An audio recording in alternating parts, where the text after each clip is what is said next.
कामारेड्डी जिले के बांसवाड़ा मंडल मुस्तखर में वाक़ एसएमबी फंक्शन हॉल में यौम तासीस तेलंगाना की दहाई तकरीबात के मौके पर पावर विक्ट्री प्रोग्राम का इनेकाद अमल में आया। इस मौके पर स्पीकर तेलंगाना कानूनसाज असम्बली पोचाराम श्रीनिवास रेड्डी ने मेहमान खुसूसी शिरकत की। इस मौके पर मुनक़िदा तकरीब से खिताब करते हुए स्पीकर असम्बली पोचाराम श्रीनिवास रेड्डी ने कहा किसी भी काम के लिए बरक़ी इंतहाई जरूरी है।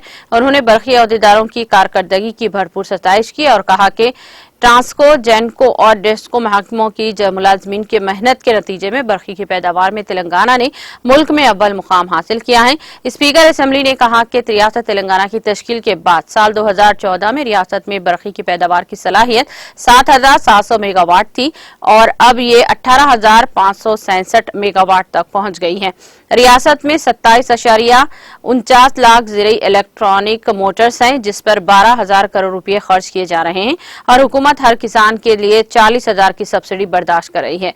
उन्होंने कहा कि रियासती हुकूमत आने वाले दिनों में किसानों और अवाम को 50 साल तक बरक़ी बहरान से महफूज रखने की कोशिश कर रही है। स्पीकर ने कहा कि रियासत तेलंगाना एक ऐसी रियासत है जो किसानों को 24 घंटे मुफ्त बरक़ी फराहम करती है, जिसकी मिसाल मुल्क भर में कहीं नहीं मिलती। इस प्रोग्राम में additional collector Venkatesh Gautri, DCP chairman Pocharam Bhaskar Reddy और दीगर ने शिरकत की।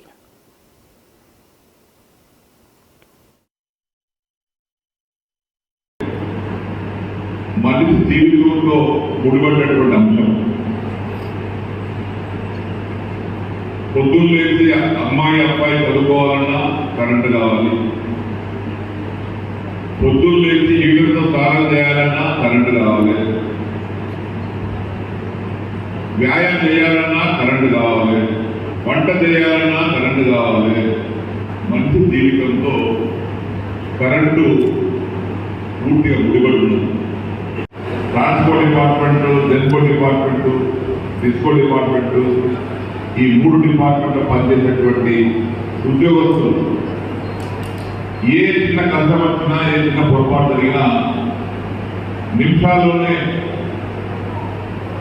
ఎమర్జెన్సీ డిపార్ట్మెంట్ గా పనిచేసి దేశంలోనే నంబర్ 1 డిపార్ట్మెంట్ గా పేరు రాష్ట్రానికి గుర్తించినటువంటి డిపార్ట్మెంట్ గా ఉందంటే ఎలక్షన్ డిపార్ట్మెంట్ ఉద్యోగస్తులే. విభజన జరిగిన తర్వాత, మనం వేరుపడిన తర్వాత మన తెలంగాణలో ఉన్నటువంటి కరెంటు 7,700 మెగావాట్. కానీ ఆనాటికి మన అవసరాలు 12,000 మెగావాట్. 9 గంటల కరెంటు తీరాలని చెప్పి పట్టుబట్టి ఇతర రాష్ట్రాలలో ఎక్కడైతే ఉత్పత్తి అవుతుందో ఆ రాష్ట్రాలు కరెంటు కొని మొదటి సంవత్సరం వానాకాలంలో 9 గంటలు కరెంటు ఇచ్చినటువంటి ముఖ్యమంత్రి మన ముఖ్యమంత్రి కేసీఆర్ గారు.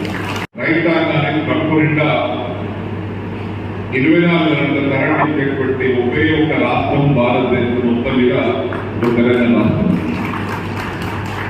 మనకింతవరకు ఫ్రీగా ఇస్తున్నటువంటి కరెంటుకు